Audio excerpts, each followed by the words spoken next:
Hi there, my name is Maggie Egbarts. I'm with the Kansas State University Technical Assistance to Brownfields Program. Today I will be speaking with you about the TAB program and how it may be utilized to support community brownfields redevelopment efforts. A little bit about our program. The TAB program stands for Technical Assistance to Brownfield Communities. We offer assistance to communities and tribes throughout the brownfields redevelopment process. We are a nationally funded program by the US EPA, which allows us to offer all of our services to local governments, municipalities, and communities at no cost. We have a wide variety of services that we can cover, and I'll get into that a little bit more as we go along. There are 3 TAB providers that provide services across the nation. Here at Kansas State University, based out of Manhattan, Kansas, we assist those communities located in US EPA regions 5, 6, 7, and 8. Those are the states highlighted in purple there in the center of that map. Our other 2 TAB partners are the Center for Creative Land Recycling and the New Jersey Institute of Technology. So here is just a list of some of the services that TAB can provide. Karen, Barry, and Michael all mentioned partners to make brownfields revitalization and redevelopment happen. The DNR is a great partner to have, as well as TAB. Our services are often used to fill in gaps and help communities along the way. So you heard a lot already about brownfields, what they are, and maybe what they are not. Brownfield properties simply have possible environmental issues that are limiting use of a site. One thing to keep in mind is not all contaminated sites are brownfields, and not all brownfield sites are contaminated.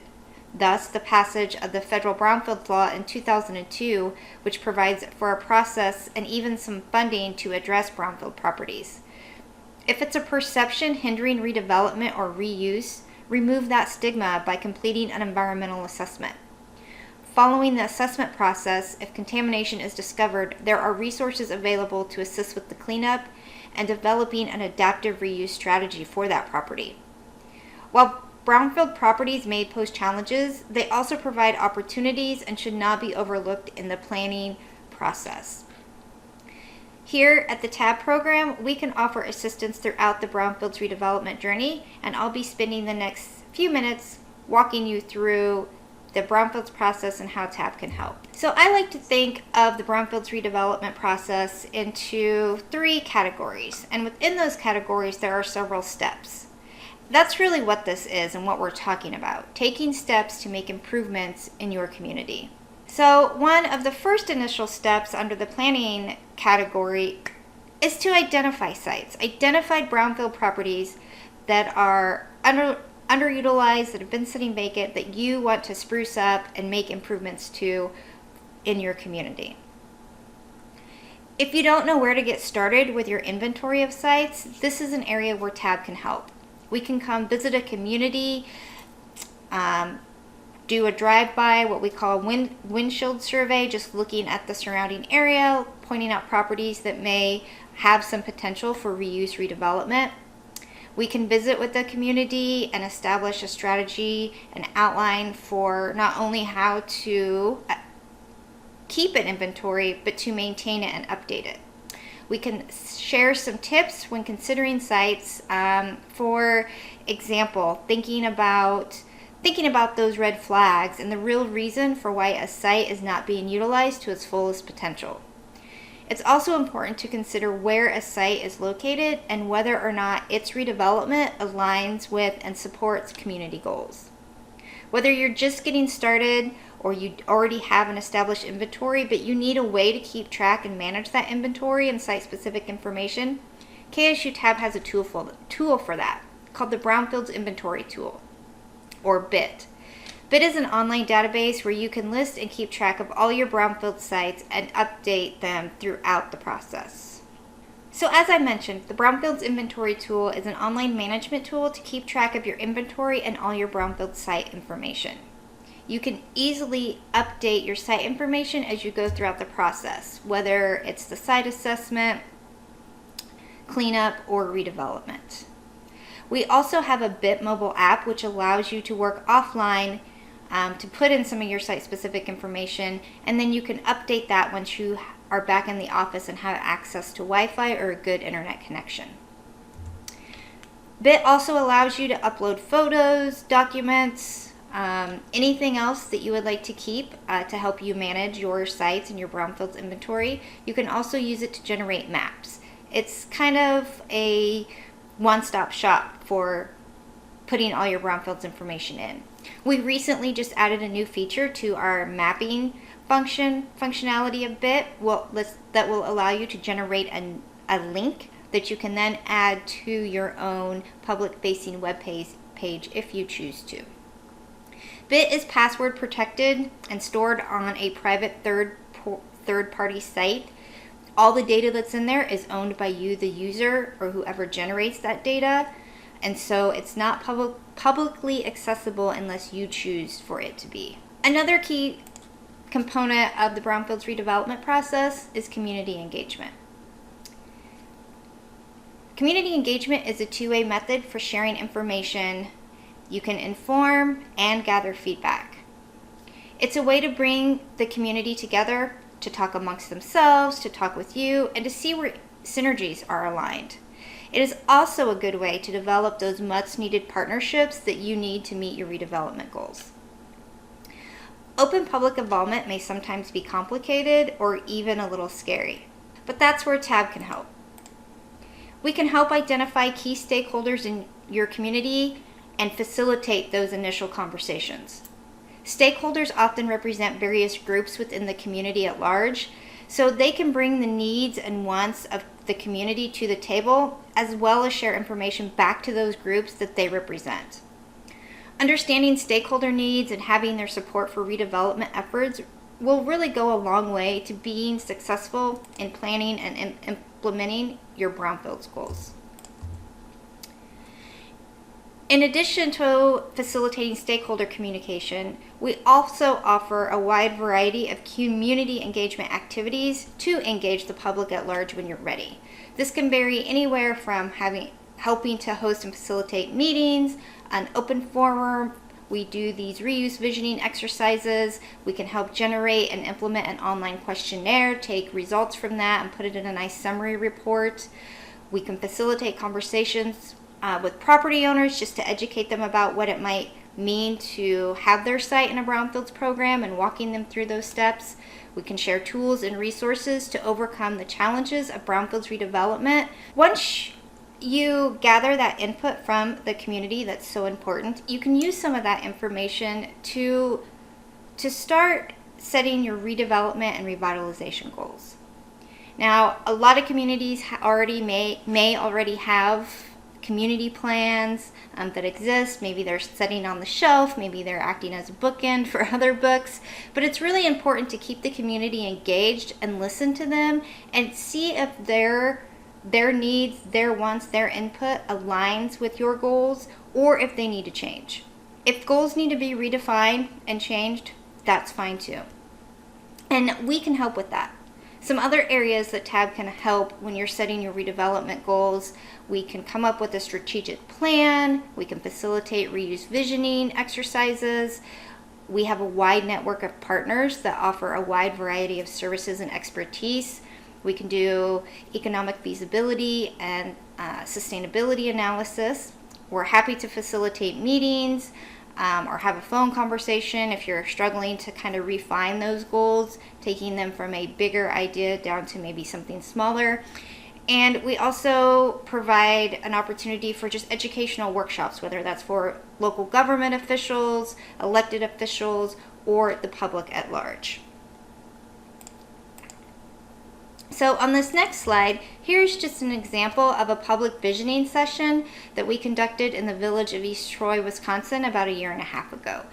It started in August 2018, where we held a public meeting. The picture in the upper left-hand corner shows a visual of what that public meeting looked like. During that meeting, we broke participants out into groups, and they started to focus on what they would like to have as ideas or themes or reuse concepts for the particular site that we were helping them work on. One of our partners is the South Dakota State University Landscape Architecture Program, and we actually included students as part of this process. They took the input gathered during the August 2018 public event and used that information to come up with just some initial conceptual reuse designs. We then shared those initial design concepts back to the village, who reviewed and provided feedback on the student work. Then the students took that information back, further refined their design concepts, and then the images that you see there on the right-hand side of your screen is the final output. We provided that to the village with a complete report, and now they have a very tangible document, something that they can realize and that they can see, that they can go to the public and say, this is what we want to do at the site. They can go to the local authorities and say, hey, this is what we would like to do. They can use these plans to also secure the necessary funding to reach those goals. There's assessments and investigation. You need to identify maybe what environmental hazards are hindering a site for reuse. Now, we at TAB, we don't write cleanup reports, we don't do any sampling or anything like that, but what we can do is we can offer guidance and assistance to help you find an environmental consultant. We can review technical reports and plans, and again, as part of our education assistance, can kind of put that information in maybe some more layman's terms so people can understand it. We're here to just help offer some general guidance through the regulatory framework. If a community is working with a hired consultant, one thing to note is we work with them, not in lieu of an environmental consultant. For successful redevelopment projects, you need to gather the necessary resources and partners. As a municipality, you may be eligible for funds that private entities are not eligible for. And you can use these resources to pave the way for a developer to come in and redevelop a site. For example, DNR mentioned EPA's multipurpose grants. They also have assessment and cleanups grant that local municipalities, some nonprofit organizations, or community organizations can apply for, but not a private entity. In addition, the state of Wisconsin DNR, as well as the US EPA Region 5, has what they call a targeted Brownfields assessment program that provides free environmental assistance to local government and community. So as a municipality, if you're looking at a site and you're afraid to take it on due to that liability, or that you're going to get stuck with a big, site investigation or cleanup bill, there are resources out there that can do these activities for free. You can apply for funds that'll give you the money that you need to assess a property, clean it up if that's what needs to happen, and then have that site primed and ready to go for that developer to come in, or other partners to come in and take that site and put it back on the tax roll instead of it just continuing to sit vacant and underutilized. Some areas where TAB can offer assistance with the redevelopment process: one of our partners, Sustainable Strategies, puts together these resources roadmaps that identifies a wide variety of fundings all across different agencies, organizations, different reuse ideas. We can also help with market analysis or feasibility studies. And something else that we do is we can help facilitate some resource roundtables. What that includes is having a local government present a site to a panel full of, that may include lenders, it may include architects or landscape architects, it may include developers themselves, and we just help facilitate that conversation and see where those synergies can align. Some other resources that we have available: we have a website, www.ksutab.org. It's full of a lot of information. We have some online training modules. We have lots of webinars. All of our webinars are recorded and are available for future viewing. This year, because of COVID, as with other things, we really weren't able to do travel and in-person workshops, but we held quite a bit and quite a few virtual workshops. All those workshops have been recorded, so you can view the presentation slides as well as the recording on the website as well. There's lots of fact sheets, examples, and citizen briefs for you to access on our website. We also, for those of you that may be interested in applying for a US EPA Brownfields grant, whether that's assessment, multipurpose, cleanup, or revolving loan fund through the federal Brownfields program, we have an online tool that can help assist with those grant applications. It's called TabEZ. TabEZ just creates a template for you to follow along and make sure that you are addressing all the criteria in the grant guidelines. It's user-friendly, just like BIT. You can access it anywhere, anytime, online. It's privacy protected. And there's several links that are available as part of the TabEZ tool. You can review past successful grant applications. You can look at the proposal guidelines themselves. There's links to federal and state resources that just really helps you put your application together. So how do you get a hold of TAB? We don't have a formal application process. It's really pretty simple. If you're interested in any of our services or just having maybe a conversation, contact us. You can send me an email. You can call me up on the phone. We'll set up a time to discuss, talk about needs and wants for the community, and then we will decide on a course of action and get to work. So here's my contact information. Again, please feel free to call me, email me if you have any questions about TAB, what we do, or how we might be able to assist you and your community on your Brownfields journey. Thank you.